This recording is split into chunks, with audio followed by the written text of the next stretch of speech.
नमस्कार. सुहानीज किचनमध्ये आपले स्वागत आहे. आज आपण लहान मुलांच्या आवडीची रेसिपी पाहणार आहोत. पाहूनच तुम्हाला समजलंच असेल आणि तोंडाला पाणीसुद्धा सुटलं असेल. तर आज आपण रेस्टॉरंट स्टाईल अंडा नूडल्स पाहणार आहोत. चला तर मग लगेचच रेसिपीला सुरुवात करूया. तर इथे मी 3 पॅकेट घेतली आहेत नूडल्सचे. तर तिन्ही पॅकेटचे नूडल्स बनवणार आहेत.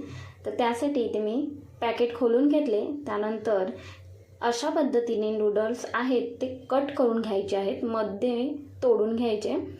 तर सर्वच नूडल्स अशाच पद्धतीने इथे मी तोडून घेते. अगदी हलवारपणे हे तोडून घ्यायचे.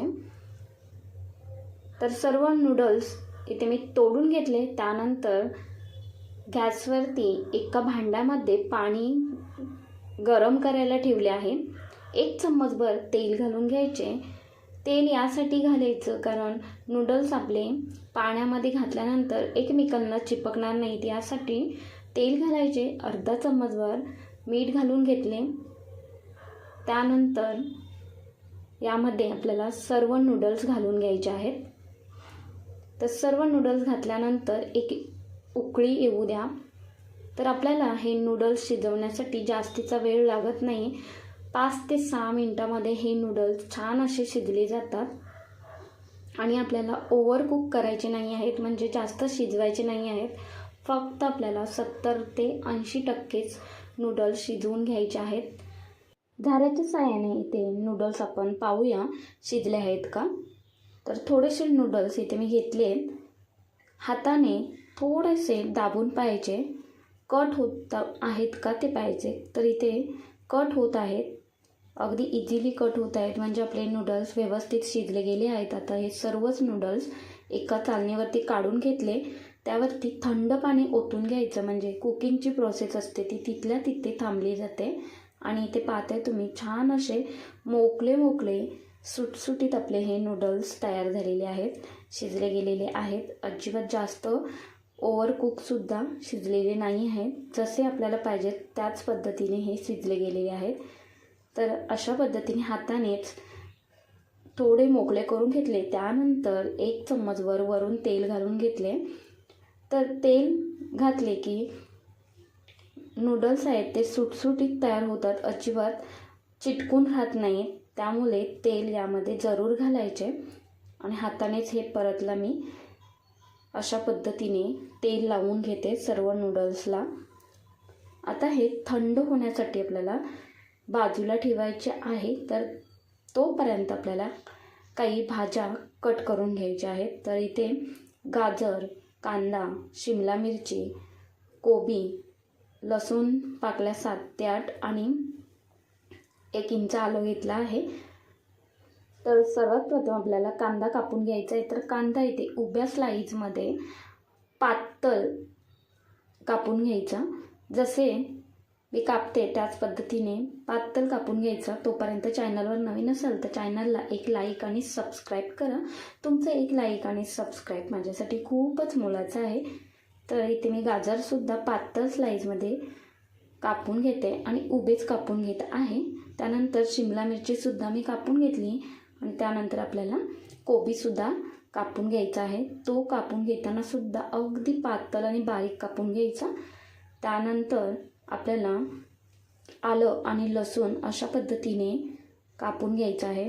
अगदी बारीक कापून घ्यायचे, अजिबात याची आपल्याला पेस्ट नाही करायची, फक्त बारीक कापून घ्यायची आहे. त्यानंतर इथे मी सर्वच भाज्या या सर्व कापून घेतलेल्या आहेत. आता एका बाउलमध्ये 4 अंडी फोडून घेतली. त्यामध्ये पाव चम्मचभर मिरी पावडर आणि चवीनुसार मीठ घालून घेतले आणि हे छान असे फेटून घ्यायचे. आता फेटून घेतल्यानंतर लगेचच आपल्याला याचे ऑमलेट तयार करून घ्यायचे आहे. तर त्यासाठी गॅसवरती पॅन गरम करायला ठेवले. इथे तुम्ही कढई घेतलात ना तरीसुद्धा चालेल. तर पॅनमध्ये 1 चम्मचभर तेल घालून घेतले. तेल सर्व पॅनला पसरवून घ्यायचे. त्यानंतर ऑमलेट आपल्याला यामध्ये घालून घ्यायचे आहे. तर इथे आपले छान असे पातळ लेयर्समध्ये हे ऑमलेट तयार करून घ्यायचे आहे. तर इथे गॅसचा फ्लेम मध्यम ठेवला आणि मध्यम आचेवरती ऑमलेट व्यवस्थित असे शेकून घ्यायचे. बाजूने कडा आहेत त्या मोकळ्या करून घ्यायच्या आणि नंतर हे ऑमलेट मस्त असे शेकून घ्यायचे. इथे पाहताय तुम्ही छान असे ऑमलेट आपले तयार झालेले आहे. आता याचे आपल्याला फोल्ड करून घ्यायचं आहे. जसे व्हिडिओमध्ये दाखवते त्या पद्धतीने व्यवस्थित असं फोल्ड करून घ्यायचं आणि याचे तुकडे तयार करून घ्यायचे आहेत आपल्याला फक्त. तर अशा पद्धतीने आपल्याला हे तुकडे तयार करून घ्यायचे आहेत. तर छोटे छोटे तुकडे इथे मी तयार करून घेतले. आता इथे आपले ऑमलेटसुद्धा तयार झालेले आहे. आता लगेचच आपल्याला नूडल्स तयार करून घ्यायचे आहे. तर त्यासाठी गॅसवरती कढई गरम करायला ठेवली. 1 चमचभर तेल घालून घेतले.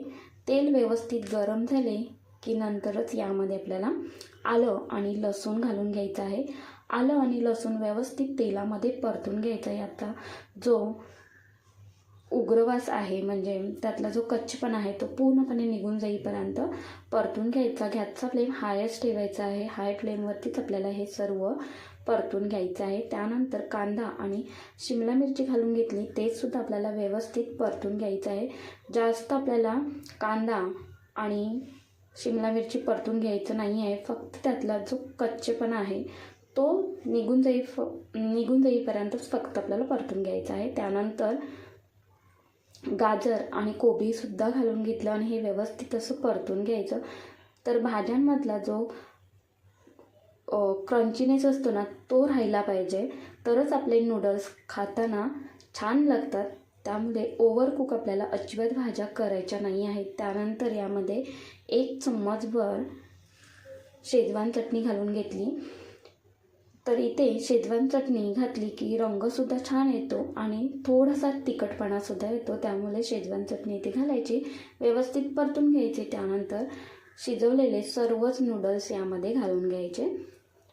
नूडल्स घातल्यानंतर हे व्यवस्थित चम्मचने एकजीव करून घ्यायचे आहेत. सर्व नूडल्स भाज्यांमध्ये अशा पद्धतीने एकजीव करून घ्यायचे. तर इथे पाहताय तुम्ही चम्मचने काही हे व्यवस्थित होत नाही आहे. तर इथे 2 फोर्स घ्यायचे आणि फोर्सच्या सहाय्याने व्यवस्थित आपल्याला हे एकजीव करून घ्यायचे आहे. फोर्सने व्यवस्थित असे एकजीव करता येते. तर रंगसुद्धा हा छान असा आपल्या नूडल्सला आलेला आहे. इथे पाहताय तुम्ही मस्त असा रंग आलेला आहे. त्यानंतर यामध्ये चवीनुसार मीठ घालून घ्यायचे म्हणजे भाज्यांनासुद्धा पाणी सुटले जाईल. आता काही आपल्याला सॉस घालायचे आहे. तर त्यासाठी 1 चम्मचभर व्हिनेगर, 1 चम्मचभर रेड चिली सॉस, 1 चम्मचभर सोया सॉस घालून घेतला आणि 1 चम्मचभर टोमॅटो सॉस घालून घ्यायचा. त्याने आपले जे नूडल्स आहेत ना ते छान असे चटपटीत तयार होतात आणि चवीलासुद्धा छान लागतात. तर हे व्यवस्थित परतला सॉस घातल्यानंतर हे छान असं एकजीव करून घ्यायचे.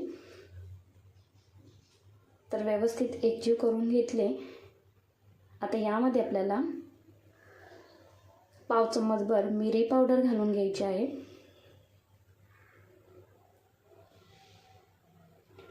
कांद्याची पात घालून घ्यायची. यानेच आपले नूडल्स दिसायला खूप सुंदर दिसत आहेत, खूप सुंदर दिसतात. तर अगदी शेवटी यामध्ये आपल्याला घालायचं आहे ऑमलेट. जे आपण तयार केलेले ऑमलेट आहेत ते यामध्ये घालून घ्यायचे. तर यातले थोडेसे ऑमलेट मी बाजूला ठेवले आहे आणि हे व्यवस्थित परतला एकजीव करून घ्यायचे. खरंच हे जबरदस्त आपले हे अंडा नूडल्स तयार होतात. लहान मुले चाटून फुसून खातील एवढे हे जबरदस्त लागतात. इथे आपले अंडा नूडल्स तयार झालेले आहेत. आता एका प्लेटमध्ये सर्व करून घेऊया. काय जबरदस्त दिसतात आणि सुगंध तर खूपच सुंदर येत आहे या अंडा नूडल्सचा. एकदा तुम्ही माझ्या पद्धतीने करून पहा. खरंच खूप छान झालेले हे अंडा नूडल्स. बाहेर रेस्टॉरंटला जायची गरजसुद्धा लागणार नाही. अशा पद्धतीने घरच्या घरी जर अंडा नूडल्स तुम्ही मुलांना दिलात तर काय मग मज्जाच आहे. तर इथे सर्वच नूडल्स मी सर्व करून घेतले आहेत. इथे पाहताय खूपच सुंदर दिसत आहेत आणि चवीला तर भन्नाटच हे नूडल्स झाले होते. तर तुम्हाला ही रेसिपी कशी वाटली ते मला कमेंट्समध्ये नक्कीच कळवा. आवडली असेल तर एक लाईक, शेअर, हाईप तसेच सुहानीज किचनला सबस्क्राईब करायला अजिबात विसरू नका. धन्यवाद.